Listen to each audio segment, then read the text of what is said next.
Mari kita satu hati dalam doa. Bapa yang baik, terima kasih buat kasih setia, buat kebaikan Tuhan dalam kehidupan kami. Kami sungguh mengucap syukur karena sepanjang minggu ini Engkau menyertai, memberkati, memelihara kehidupan kami. Terima kasih Bapa yang baik. Sebentar kami akan mendengarkan firman-Mu. Roh Kudus, terangi hati dan pikiran kami hingga kami boleh mengerti, memahami, bahkan kami boleh mengaplikasikan firman-Mu di dalam kehidupan kami. Terima kasih Tuhan Yesus. Di dalam nama Yesus kami berdoa dan mengucap syukur. Haleluya. Amin. Shalom Bapak Ibu Saudaraku, rekan-rekan terkasih, Jemaat Home CC dimanapun berada. Hari ini kita masih dalam tema besar kita, yaitu perang rohani dan perlawanan terhadap iblis. Ya, kita akan bahas tema ini menjadi 4 subtema. Ya, 2 subtema kemarin sudah kita bahas, ya, yaitu subtema pertama musuh itu nyata, subtema kedua jangan berdamai dengan iblis. Ya, subtema ketiga hari ini tentang perlengkapan senjata Allah, dan minggu depan kita akan bahas tentang kemenangan sudah pasti. Nah, Bapak Ibu Saudaraku, rekan-rekan terkasih, Jemaat Home CC dimanapun berada, hari ini kita belajar subtema perlengkapan senjata Allah, di mana pedang roh adalah firman Tuhan. Ya, ayat yang diambil nanti kita akan pelajari dalam Efesus 6 ayat 13 sampai dengan 17, Ibrani 4 ayat 12, Mazmur 119 ayat 105, Matius 4 ayat 1 sampai 11, dan Yohanes 17 ayat 17. Bapak Ibu Saudaraku, pada bagian pertama, ya, saya coba remind lagi, ya. Kita belajar bahwa musuh itu nyata. Iblis berkeliling seperti singa yang mengaum-aum, ya, mencari orang yang bisa ditelannya. Nah, kita tidak boleh meremehkannya dan juga tidak perlu takut berlebihan. Pada bagian kedua minggu lalu kita belajar untuk tidak berdamai dengan iblis. Ya, kita dipanggil untuk melawan, bukan di dalam gencatan senjata, tapi perlawanan yang aktif. Amin. Nah, kita belajar menutup pintu-pintu yang terbuka, celah yang terbuka, dan tetap berdiri teguh dalam iman. Sekarang kita masuk ke bagian ketiga, yaitu perlengkapan senjata Allah. Mengapa ini penting? Begini Bapak Ibu Saudaraku, karena Tuhan tidak pernah memanggil kita untuk berperang lalu membiarkan kita bertarung dengan tangan kosong. Bayangkan seorang prajurit yang dikirim ke medan perang tanpa senjata, tanpa pelindung dada, tanpa pelindung kepala, tanpa perisai, dan juga tanpa pedang. Kalau terjadi demikian, maka prajurit itu akan mati dalam hitungan menit, betul? Itulah bunuh diri namanya, bukan peperangan. Nah, banyak orang Kristen hari ini, Bapak Ibu Saudaraku, hidup seperti ini. Mereka sadar ada musuh, mereka tahu harus melawan, tetapi mereka tidak pernah mengenakan perlengkapan senjata Allah. Amin. Mereka berperang dengan kekuatan sendiri, dengan logika sendiri, dengan emosi sendiri. Dan mereka heran mengapa mereka terus jatuh, terus kalah, terus lelah. Paulus dalam Efesus 6 ayat 13 sampai dengan 17 tidak hanya menyuruh kita berperang, ia memberi kita perlengkapan lengkap dari Tuhan. 6 bagian perlengkapan, ya. Ada ikat pinggang, ada baju zirah, ada kasut, perisai, ketopong, dan pedang. Keenam-enamnya penting Bapak Ibu Saudaraku. Tapi hari ini, ya, kita akan fokus pada satu yang menjadi pondasi dari semuanya, yaitu pedang roh, yaitu firman Tuhan. Mengapa? Karena tanpa pedang kita hanya bisa bertahan.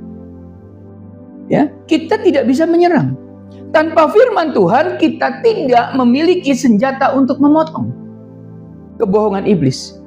Tanpa pedang, ya, tanpa senjata, tanpa firman Tuhan, kita tidak bisa atau tidak memiliki senjata untuk membongkar tipu daya, untuk menang dalam pertempuran. Yuk kita pelajari. Kita baca, ya, Efesus 6 ayat 13 sampai dengan 17. Efesus 6 ayat 13 sampai dengan 17. Saya bacakan. Sebab itu, ayat 13 ya. Sebab itu ambillah seluruh perlengkapan senjata Allah, supaya kamu dapat mengadakan perlawanan pada hari yang jahat itu dan tetap berdiri sesudah kamu menyelesaikan segala sesuatu. Ayat 14. Jadi berdirilah tegap, berikat pinggangkan kebenaran dan berbaju jiragan keadilan. 15. Kakimu berkasutkan kerelaan untuk memberitakan Injil damai sejahtera. Ayat 16. Dalam segala keadaan pergunakanlah perisai iman, sebab dengan perisai itu kamu akan dapat memadamkan semua panah api dari si jahat. Ayat 17, dan terimalah ketopong keselamatan dan pedang roh, yaitu firman Allah. Bapak Ibu Saudaraku, untuk memahami Efesus 6 ayat 13 sampai dengan 17, kita harus mengerti latar belakang Paulus ketika menulis surat ini. Ya, Paulus menulis surat Efesus dari penjara Roma. Paulus ditahan karena memberitakan Injil.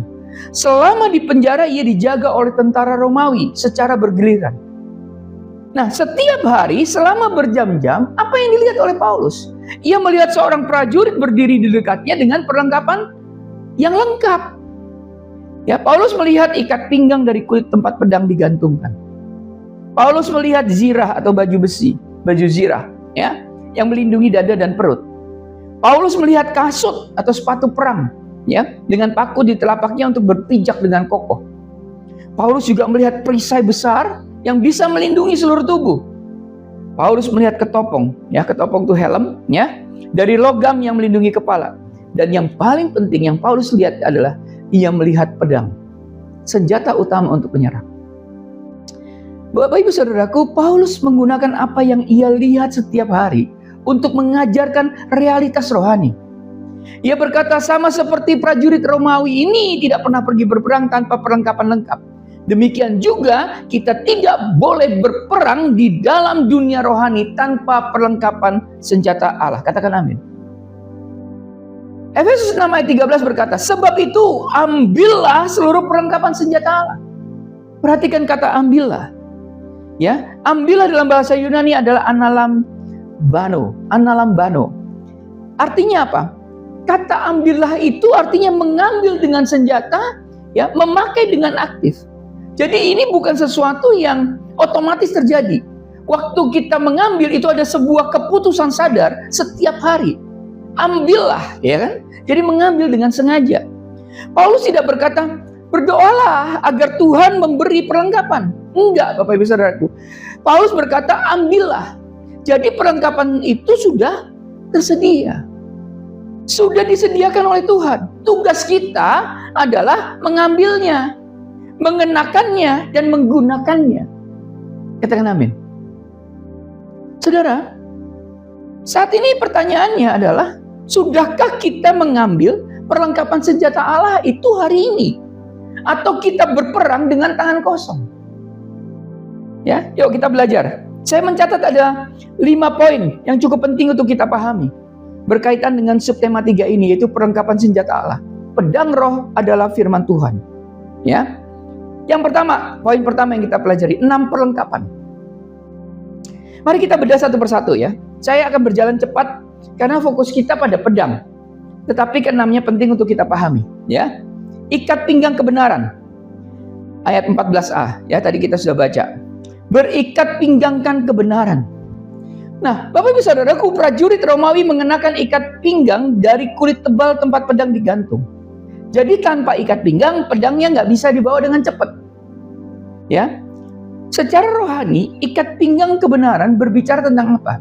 Berbicara tentang integritas dan hidup di dalam kebenaran. Kita tidak bisa melawan iblis, Bapak Ibu Saudaraku, dengar. Kita tidak bisa melawan iblis jika hidup kita penuh kebohongan, penuh kepalsuan, dan dosa-dosa tersembunyi. Kenapa? Kita harus hidup jujur di hadapan Tuhan dan di hadapan manusia. Itu adalah ikat pinggang kebenaran. Sekarang kita lihat baju zirah keadilan. Ayat 14b. Berbaju zirahkan keadilan. Baju zirah ya, melindungi dada. Dada itu tempat apa? Tempat jantung, Bapak Ibu Saudaraku, ya, tempat jantung dan organ vital. Nah, secara rohani, zirah keadilan berbicara tentang kebenaran karena iman kepada Kristus. Bukan keadilan kita sendiri, betul? Tetapi keadilan yang diberikan oleh Tuhan, ya, melalui Kristus. Jadi kita ketika bertempur, ya, ketika berperang, bukan dengan status orang berdosa yang terus-menerus dihukum. Perhatikan. Jadi ketika kita berperang dengan baju zirah keadilan ini, artinya kita itu ketika kita bertempur, kita berperang dengan status dibenarkan oleh darah Kristus. Jadi ketika iblis berkata, oh kamu gak layak, kita bisa menjawab, aku sudah dibenarkan oleh Kristus. Kita lanjut. Ayat 15. Berkasutkan kerelaan untuk memberitakan Injil damai sejahtera. Kasut kerelaan memberitakan Injil damai sejahtera. Kasut. Ya, kasut. Kasut itu prajurit, ya, kasut prajurit itu memungkinkan seorang prajurit itu berdiri kokoh. Ya, di medan perang. Kalau kita tangkap secara rohani, kasut kerelaan memberitakan Injil berbicara tentang bagaimana kesiapan kita atau kesiapan kita untuk menjadi saksi. Seorang Kristen yang tidak pernah bersaksi, dengarkan baik-baik, seorang Kristen yang tidak pernah bersaksi adalah Kristen yang goyah pijakannya. Kenapa? Karena ia mudah diombang-ambingkan oleh serangan iblis.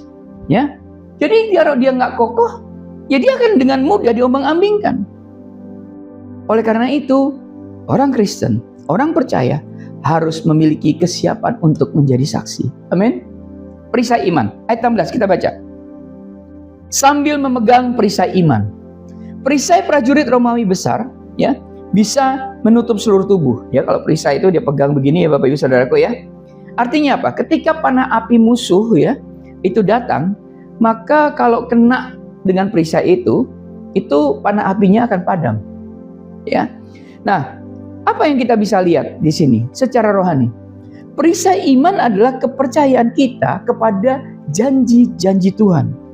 Setiap kali iblis melontarkan panah api, yaitu keraguan, keputusasaan, ketakutan, ya, kita harus apa? Kita harus tangkis, kita harus tangkap dengan perisai iman. Kita berkata, aku percaya firman Tuhan, bukan perkataan ketakutan. Aku percaya firman Tuhan, bukan perkataan keputusasaan. Aku percaya kepada Tuhan, bukan perkataan keraguan-raguan. Kita terus, ketopong keselamatan, ayat 17a. Kenakanlah ketopong keselamatan. Ketopong, ya. Ketopong itu melindungi kepala. Kenapa kepala harus dilindungi? Karena kepala itu tempat pikiran dan keputusan. Ya, ada otak di sini, gitu ya. Nah, secara rohani ketopong keselamatan adalah kepastian bahwa kita diselamatkan. Jadi ketika iblis menyerang pikiran kita dengan keraguan, apakah aku benar-benar selamat, ya? Apakah Tuhan masih menerimaku? Justru ketopong keselamatan ini melindungi kita. Jadi kita yakin bahwa keselamatan kita bukan karena perbuatan kita. Amin.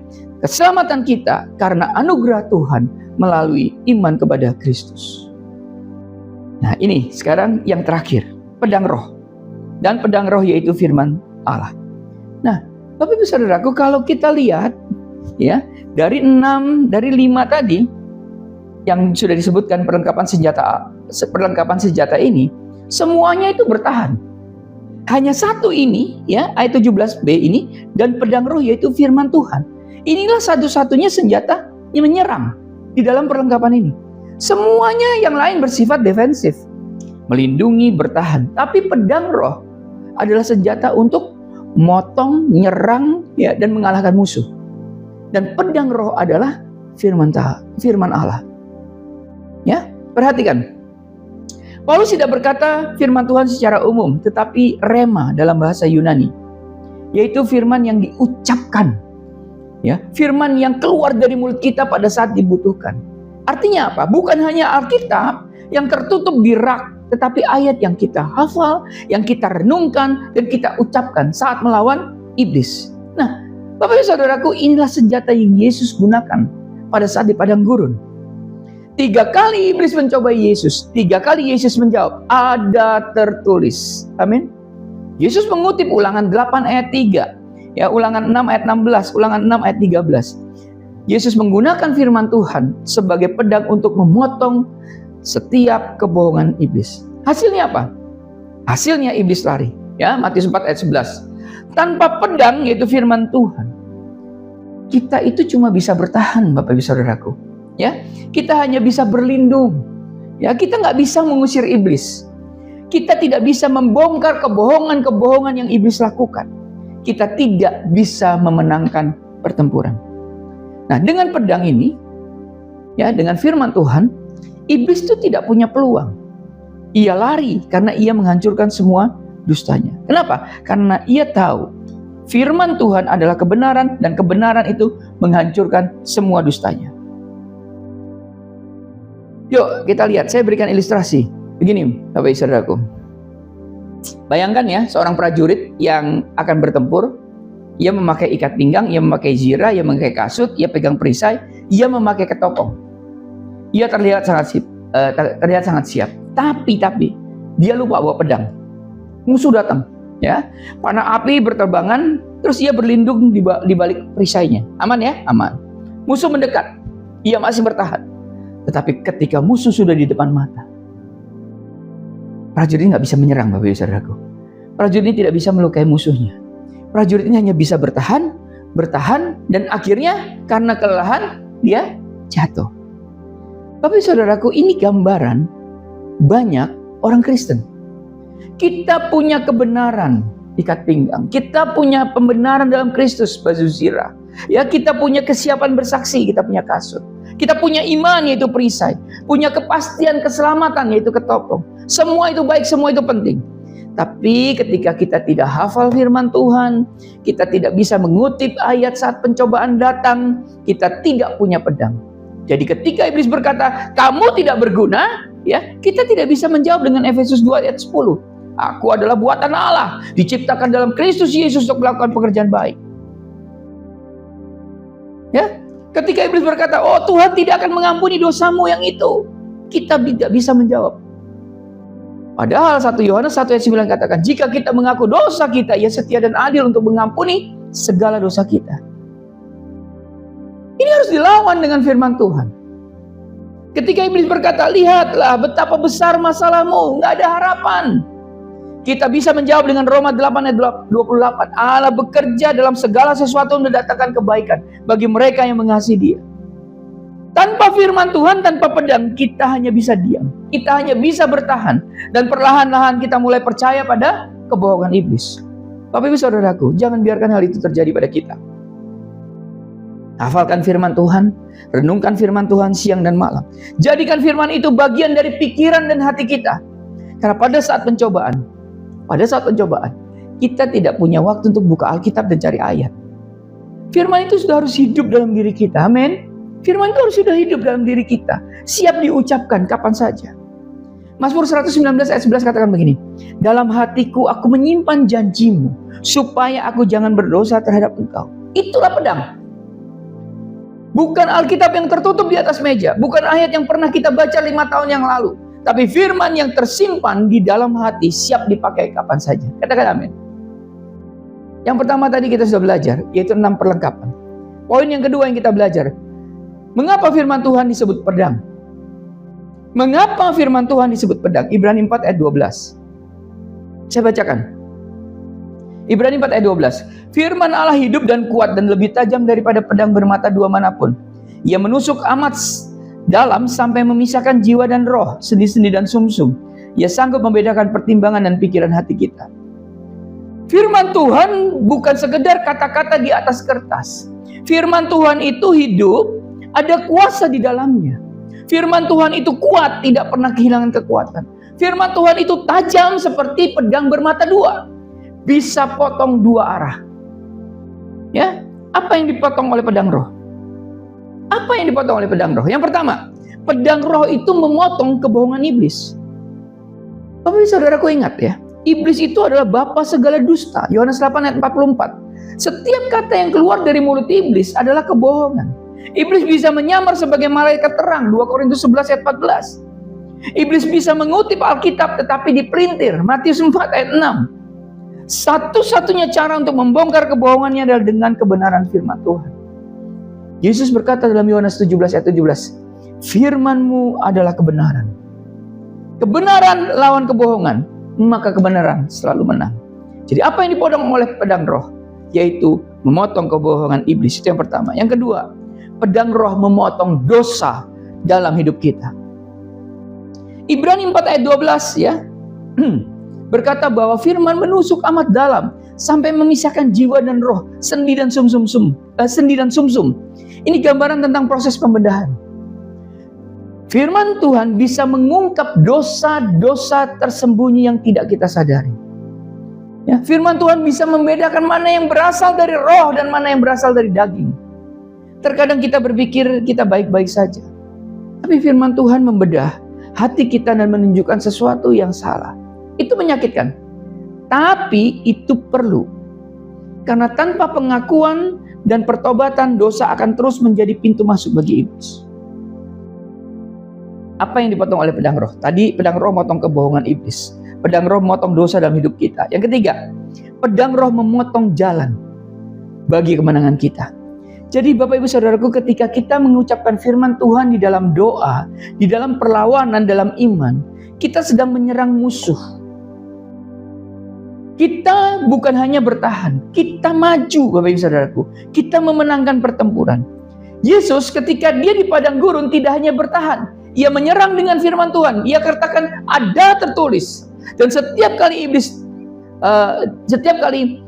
Yesus mengatakan ada tertulis, iblis dipukul mundur. Bapak Ibu Saudaraku, jangan hanya bertahan. Ya, dengarkan baik-baik. Jangan hanya bertahan sesuai firman Tuhan hari ini. Seranglah iblis dengan pedang roh. Ucapkan firman, doakan ayat-ayat Alkitab. Nyatakan kebenaran di hadapan kebohongan iblis. Amin. Poin yang ketiga. Kalau tadi kita sudah tahu 6 perlengkapan, ya, di poin pertama 6 perlengkapan. Kemudian kita belajar yang kedua adalah mengapa firman Tuhan disebut pedang. Yang ketiga, bagaimana cara memakai pedang roh setiap hari. Bapak Ibu Saudaraku, mari kita turun ke dalam prakteknya. Bagaimana cara memakai pedang roh setiap hari? Langkah pertama, bagaimana cara kita pakai pedang roh? Baca firman Tuhan setiap hari. Baca firman Tuhan setiap hari. Tidak mungkin kita menggunakan pedang yang tidak pernah kita pegang, Bapak Ibu Saudaraku. Tidak mungkin kita mengucapkan ayat yang tidak pernah kita baca. Tidak mungkin kita mengucapkan ayat yang tidak pernah kita baca dan kita hanya buka Alkitab itu setahun sekali atau bahkan nggak pernah baca. Buka Alkitab hari ini setiap hari, bukan sekedar membaca cepat, tapi merenungkan. Tanya, apa yang firman ini katakan tentang Tuhan? Apa yang firman ini katakan tentang saya? Apa yang harus saya lakukan sebagai respon daripada pembacaan firman ini? Mazmur 1 ayat 2 berkata bahwa orang yang berbahagia adalah orang yang merenungkan firman Tuhan siang dan malam. Ya, langkah pertama kalau kita mau pakai pedang roh, baca Alkitab, baca firman Tuhan. Yang kedua, hafalkan ayat-ayat kunci. Kita tidak akan punya waktu untuk buka Alkitab saat pencobaan datang seketika. Kita perlu ayat yang sudah tersimpan di hati. Caranya bagaimana? Baca tadi sudah, dan kemudian hafalkan. Mulailah coba dengan ayat-ayat yang kecil. Mazmur 119 ayat 11, ya. Filipi 4 ayat 13, Roma 8 ayat 28, 1 Yohanes 1 ayat 9, Yesaya 41 ayat 10, satu persatu. Tambahkan setiap minggu, lama-lama ya, kita akan memiliki gudang senjata. Kenapa? Karena banyak ayat firman Tuhan yang kita hafal. Yang ketiga, tadi udah baca firman Tuhan, hafalkan. Yang ketiga, gunakan firman dalam doa. Nah, jangan hanya berdoa dengan kata-kata sendiri. Doakan firman Tuhan. Contoh begini Bapak Ibu Saudaraku. Ya, contoh begini. Tuhan, firman-Mu berkata dalam Mazmur 34 ayat 18 bahwa Engkau dekat kepada orang-orang yang patah hati. Tuhan, aku patah hati sekarang. Dekatlah kepadaku. Nah, doa seperti ini sangat kuat Bapak Ibu Saudaraku. Kenapa? Karena kita tidak hanya mengungkapkan perasaan, tapi kita juga berpegang pada janji Tuhan. Amin. Mau praktek? Praktek ya. Gunakan firman Tuhan dalam doa. Yang keempat, ya, bagaimana cara kita memakai pedang roh? Yang keempat, ucapkan firman saat digoda. Ketika iblis membisikkan kebohongan, jangan diam Bapak Ibu Saudaraku. Ucapkan firman Tuhan dengan suara kita. Kalau dulu saya pernah sampaikan ya kepada teman-teman rekan-rekan. Jadi ketika kita dalam godaan, kita harus ucapkan sampai telinga kita mendengar. Bapak Saudaraku, ucapkan firman Tuhan sampai telinga kita mendengar. Contoh begini, ketika iblis berkata, kamu tidak akan pernah berubah, maka akan kita ucapkan. Firman Tuhan berkata dalam 2 Korintus 5 ayat 17, bahwa jika aku di dalam Kristus, aku adalah ciptaan baru. Yang lama sudah berlalu, sesungguhnya yang baru sudah datang. Kenapa harus diucapkan dengan suara? Perhatikan. Kenapa tadi saya bilang, kenapa harus dengan suara dan kenapa kita harus sampai di telinga kita mendengar? Roma 10 ayat 17 gini. Roma 10 ayat 17. Iman timbul dari pendengaran. Jadi ketika kita mendengar diri kita sendiri mengucapkan firman Tuhan, iman kita dikuatkan dan iblis mendengarnya. Ia tahu, ya, iblis tahu bahwa kita tidak sedang bercanda. Kita serius. Kenapa? Karena kita dipersenjatai. Amin. Ya, langkah kelima. Bagaimana cara pakai pedang roh? Langkah kelima adalah hidup di dalam ketaatan pada firman. Bapak Ibu Saudaraku, dengarkan baik-baik. Pedang roh itu tidak akan efektif jika hidup kita kontradiksi dengan firman yang kita ucapkan. Jika kita mengucapkan aku mengampuni, tetapi hati kita penuh kepahitan, pedang kita jadi tumpul. Jika kita mengucapkan aku percaya Tuhan, tetapi kita tidak pernah taat, pedang kita ini nggak berguna, Bapak Ibu Saudaraku. Yakobus 1 ayat 22 berkata, hendaklah kamu menjadi pelaku firman, bukan hanya pendengar saja. Jadi ketaatan, dengarkan baik-baik, ketaatan membuat pedang kita tajam. Di poin ketiga ini, bagaimana cara kita memakai pedang roh setiap hari? Yang pertama, baca firman Tuhan setiap hari. Yang kedua, gunakan firman, hafalkan ayat-ayat firman Tuhan, ayat-ayat kuncinya. Yang ketiga, gunakan firman dalam doa. Yang keempat, ucapkan firman saat ada godaan atau digoda. Yang kelima, hidup dalam ketaatan pada firman. Nah, Bapak Ibu Saudaraku, kita sudah belajar 3 poin, ya, 3 poin dari tema hari ini, ya, dari tema hari ini, yaitu perlengkapan senjata Allah, yaitu pedang roh adalah firman Tuhan. Ya, yang pertama tadi 6 perlengkapan, yang kedua tadi adalah mengapa firman Tuhan disebut pedang, yang ketiga adalah bagaimana cara kita memakai pedang roh setiap hari, yang keempat, Yesus teladan pemakai pedang roh. Jadi kalau kita lagi begini, kita mesti dengarkan baik-baik, Bapak Ibu Saudaraku. Kita perhatikan. Kita sudah melihat bagaimana Yesus mengenakan pedang roh di padang gurun di Matius 4. Tapi ada satu hal lagi yang perlu kita perhatikan. Yesus itu hafal firman Tuhan. Bayangkan, Yesus tidak perlu membuka gulungan kitab Ulangan saat dicobai, ya kan? Karena ada tertulis itu semua ada di kitab Ulangan. Firman Tuhan itu sudah ada di dalam hati dan pikirannya. Yesus bisa mengutip dengan tepat ayat yang diperlukan pada saat yang tepat. Bagaimana Yesus bisa hafal firman Tuhan? Karena sejak kecil ia belajar kitab suci. Lukas 2 ayat 46-47 mencatat bahwa pada usia 12 tahun, Yesus sudah duduk di tengah-tengah para guru agama. Yesus mendengarkan dan mengajukan pertanyaan. Yesus merenungkan firman Tuhan setiap hari. Yesus hidup di dalam firman. Bapak Ibu Saudaraku, rekan-rekan terkasih, jemaat Home CC dimanapun berada. Jika Yesus saja, anak Allah yang sempurna, perlu menguasai firman Tuhan untuk melawan iblis, apalagi kita, Bapak Ibu Saudaraku, ya? Jika Yesus tidak berkata, saya anak Allah, saya tidak perlu firman, tetapi Yesus justru menggunakan firman, maka kita yang percaya kepada Yesus sudah seharusnya melakukan seperti yang Yesus lakukan. Jangan pernah berpikir bahwa kita sudah dewasa rohani, sehingga kita tidak perlu lagi baca Alkitab. Jangan pernah berpikir kita sudah cukup tahu, sehingga tidak perlu menghafal ayat. Yesus yang paling dewasa secara rohani saja tetap menggunakan firman sebagai senjata. Jadi kita harus melakukan hal yang sama. Amin. Yang kelima, akibat tidak memakai pedang roh. Bapak Ibu Saudaraku, mari kita jujur ya. Banyak orang Kristen kalah di dalam perang rohani bukan karena iblis terlalu kuat, tapi karena banyak orang Kristen, ya, banyak orang percaya tidak memakai senjata yang sudah diberikan. Akibatnya apa? Mereka mudah percaya pada kebohongan iblis. Wah, Tuhan tidak mengasihimu, oh dosamu terlalu besar, kamu tidak akan pernah berubah, dan mereka hidup dalam ketakutan dan putusasaan. Ini karena mereka nggak pakai pedang roh, ya. Mereka juga apa? Mereka mudah jatuh dalam pencobaan. Kenapa? Karena tidak punya pegangan untuk menolak godaan. Mereka tidak bisa menolong orang lain. Kenapa? Karena pedang mereka tumpul. Gimana bisa menolong? Mereka tidak bisa kutip firman untuk menguatkan atau mengingatkan. Tidak bisa. Ya. Kemudian mereka cepat lelah dalam perang rohani karena hanya bertahan dan tidak pernah menyerang. Bapak Ibu Saudaraku, itu tidak perlu terjadi.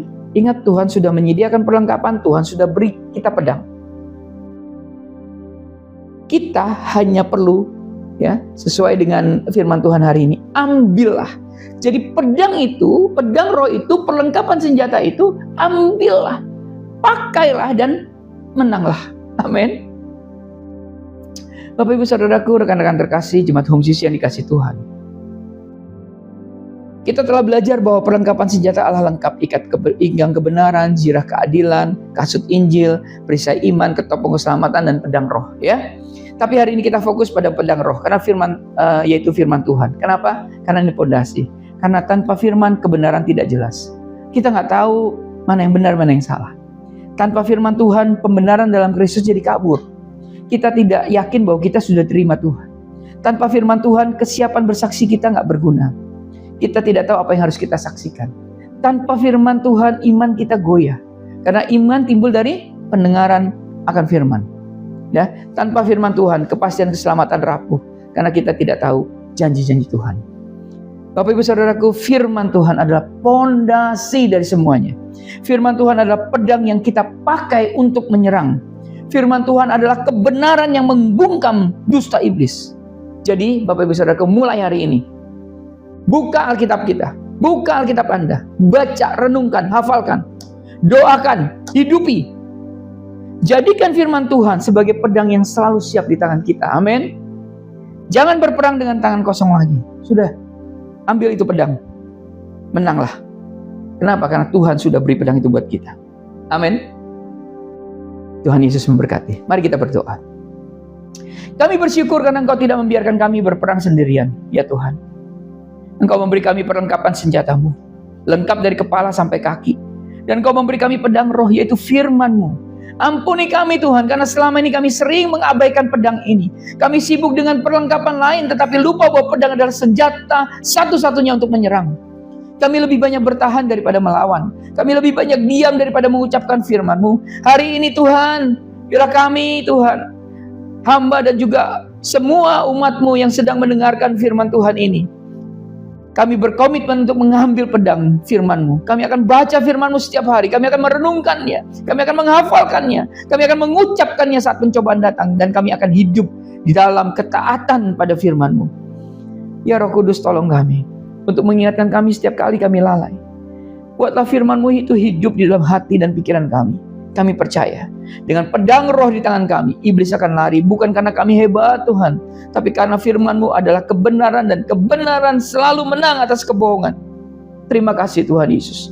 Dalam nama Yesus Kristus, kami sudah berdoa dan mengucap syukur. Dalam nama Yesus, firman yang menjadi manusia. Amin. Karena itu saudara-saudaraku, jemaat Kristus yang dikasih Tuhan, angkatlah kedua tanganmu dan terimalah berkat. Mari aminkan setiap perkataan berkat yang kita percaya bahwa kita menerimanya. Tuhan memberkati engkau dan melindungi engkau. Tuhan menyinari engkau dengan wajahnya dan memberi kau kasih karunia.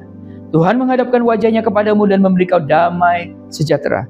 Kiranya kasih dan penyertaan Bapa di surga dan damai sejahtera dari Tuhan Yesus Kristus serta penghiburan dari Roh Kudus terus menyertai kita sampai Maranatha, Tuhan Yesus datang kembali. Kita yang percaya dan menerima berkat Tuhan, mari kita sama-sama katakan amin. Selamat hari Minggu, selamat berkumpul bersama dengan keluarga.